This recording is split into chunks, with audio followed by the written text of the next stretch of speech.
نحمده ونصلي على رسوله الكريم أما بعد رب اشرح لي صدري ويسر لي أمري।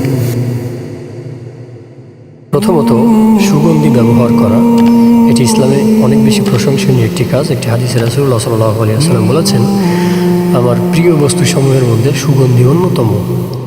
ইসলামে এটি সুন্নাহ হিসেবে কনসিডার করা হয়, সুতরাং ইসলাম এটিকে উৎসাহিত করেছে। এখন কথা হলো, এটিতে যদি অ্যালকোহল মিশ্রিত হয় সেক্ষেত্রে কি এটি ব্যবহার করা বৈধ হবে? তো অ্যালকোহল কি এটি বোঝার জন্য আমাদের অর্গানিক কেমিস্ট্রি হেল্প নিতে হবে, যেহেতু অর্গানিক কেমিস্ট্রি এবং অ্যালকোহল ওতপ্রোতভাবে জড়িত। অ্যালকোহল কি এবং অ্যালকোহলের বৈশিষ্ট্য জানলে ফাতোয়াটা বুঝতে সুবিধা হবে।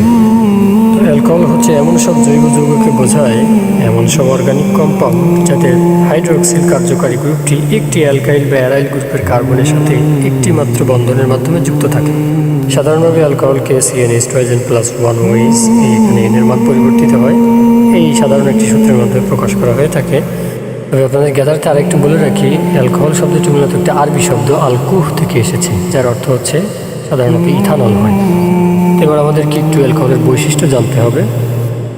প্রথম 12টি অ্যালকোহল অর্থাৎ C1 থেকে C12 পর্যন্ত বর্ণহীন তরল পদার্থ, অর্থাৎ ওই যে বলেছিলাম যে CnH2 এখানে এর মান পরিবর্তিত হয়, অর্থাৎ মিথানল, ইথানল, প্রোপানল এগুলো হচ্ছে বর্ণহীন তরল পদার্থ।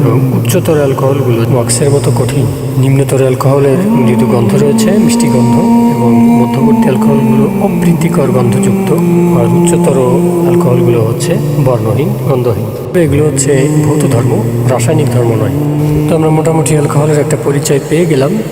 তো আমি এর ইনডেপথ আলোচনা করবো না, cause which is not necessary for now. এখন যেটি অ্যালকোহল, আরবিতে যেটিকে খমর বলা হয়, মদ, এটি ইটসেলফ হারাম কিনা এটি নিয়ে স্কলারদের মধ্যে ইখতিলাফ রয়েছে। মদ পান করা অর্থাৎ খমর পান করা হারাম, এটা নিয়ে কারোর মধ্যে ইখতিলাফ নেই। এটা নিয়ে আল্লাহ সুবহানাহু ওয়া তাআলা কোরআনে একটা আয়াতে বলেছেন, সূরা মাইদাতে, ইন্নামাল খামরু ওয়াল মাইসিরু ওয়াল আনসাবু ওয়াল আজলামু রিজসুম মিন আমালিশ শাইতান ফাজতানিবুহু লাআল্লাকুম তুফলিহুন।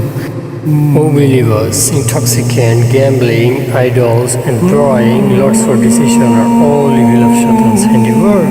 So shun them so you may be successful. কিন্তু এই খমর বা মদ এটা শরীরে অথবা পোশাকে লাগলে সেটা নাপাক হবে কিনা এটি নিয়ে স্কলারদের মধ্যে দ্বিমত রয়েছে। এটি নিয়ে স্কলারদের মধ্যে ইখতিলাফ রয়েছে। কেউ কেউ বলেছেন যে এটি যদি শরীরে বা কাপড়ে কোনো স্থানে লাগে তাহলে এটিকে ধুয়ে পরিষ্কার করে তারপরে সালাত আদায় করবে।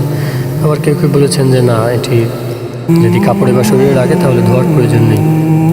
যেমন ধরেন অনেক তুহুর বা পবিত্র জিনিস রয়েছে যেগুলো আমরা মূলত খেতে পারি না। মাটি পাক, এমন পাক যে আমাদেরকেও পবিত্র করে, কিন্তু এই মাটি আমরা খেতে পারি না। পক্ষান্তরে মদ, এটি আমাদের জন্য পান করা হারাম, কিন্তু ইটসেলফ এটি হারাম নয়। তবে আতর, লোশন বা ক্রিমে, হোমিওপ্যাথি মেডিসিনে, পারফিউমে খুব অল্প পরিমাণে অ্যালকোহল ব্যবহার করা হয় এবং এটিকে প্রিজারভেটিভ রূপের মতো ব্যবহার করা হয়, যেটা শরীরে ব্যবহার করার সাথে সাথেই মূলত কক্ষ তাপমাত্রা এবং নির্দিষ্ট চাপ থেকে বের হয়ে এসে এটি বাতাসে মিশে যায়।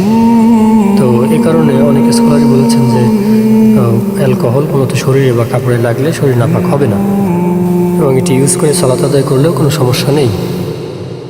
তবে তাকওয়ার যদি আপনি উচ্চ পর্যায়ে পৌঁছাতে চান, হাইয়েস্ট লেভেল অফ তাকওয়া, তাহলে অ্যালকোহল মুক্ত যদি কোনো আতর বা পারফিউম পাওয়া যায় তাহলে সেটাকে ব্যবহার করা সর্বোত্তম।